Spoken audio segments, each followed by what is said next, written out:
Terdapat satu hari lagi untuk kaum India menyambut Hari Raya Deepavali. Sekarang kita berada di Ipoh, di mana terdapat sebuah tempat yang dikenali sebagai Little India yang terdapat di negeri-negeri lain seperti Bangsa dan juga Klang.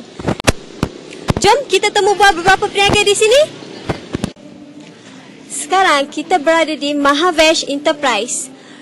Pelbagai pakaian tradisional kaum India iaitu sari dan juga Punjabi. Bersama saya peniaga Mahavesh Enterprise iaitu Nisha. Apa khabar cik? Ya, saya khabar baik. Bagaimana dengan sambutan perniagaan pada tahun ini berbanding dengan pada tahun lepas? Okey, perniagaan pada tahun ini kira agak bagus juga, tapi yang mengacunya hanya pasal hujan sajalah. Yang semua lain kira okey. Apa harapan para peniaga yang berada di sini? Okay, harapan kami peniaga dekat sini supaya kerajaan negeri dapat meluaskan tempat ni sebab kesesatan lalu lintas kat sini. Okay, apa-apa kan kami mengucapkan ribuan terima kasih kepada pihak negeri sebab memberi peluang kami untuk menjaga kat sini. Sekarang kita berada di Baladi Enterprise bersama saya Mr. Josh.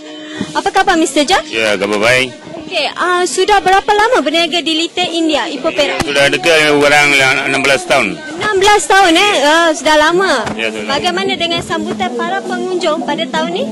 Pada tahun ini, sebab satu masalah yang hujan juga. Yang lain-lain sudah menjaga dah bagus juga. Dan sebab hujan kita yang tak boleh bermenjaga, orang-orang lalu lintas susah itu. Tahun ini yang masalah. Tapi yang boleh juga menjaga boleh bagus juga. Bukan tak ramai terus sangat. Buruk jangan tunjuk orang.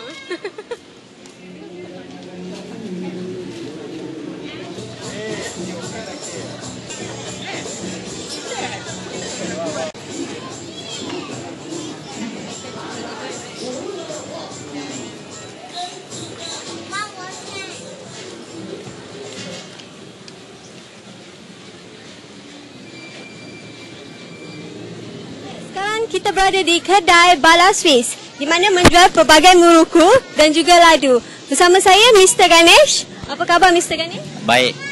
Okey, saya nak tanya bagaimana dengan sambutan Deepavali pada tahun ini? Okey juga sambutan Deepavali ini tahun ini okey.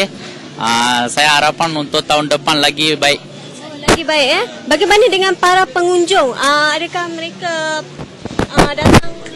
Tapi mereka boleh datang, tapi tahun ini banyak kereta dia lalu sebab dia boleh jam kan. Kalau tak ada kereta, bolehlah orang jalan kaki ke boleh. Orang ramai boleh jalan. Susah parking pun susah juga. Tapi ini tahun saja, lain tahun harapan saya tahun depan lagi baik. Maknanya Encik Ganesh mengharapkan supaya jalan ni ditutup lah supaya memudahkan lagi. Ya. Pengunjung untuk membeli belah. Ya, itu saja. Okey, terima kasih. Sama.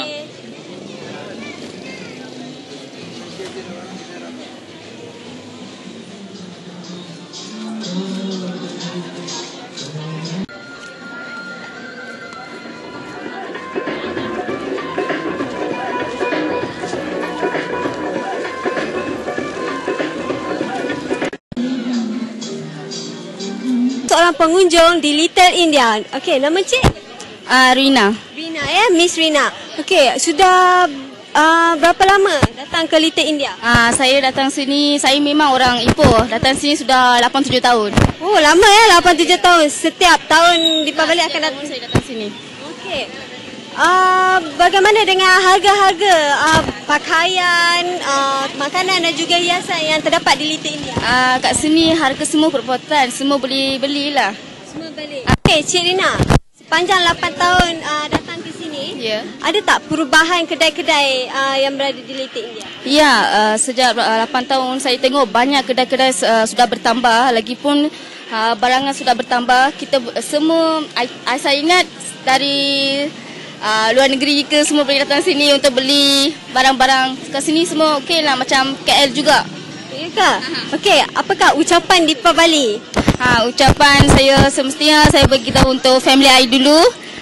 Mak bapak I, sisters I, kawan-kawan semua di seluruh Malaysia selamat menyambut Hari Deepavali.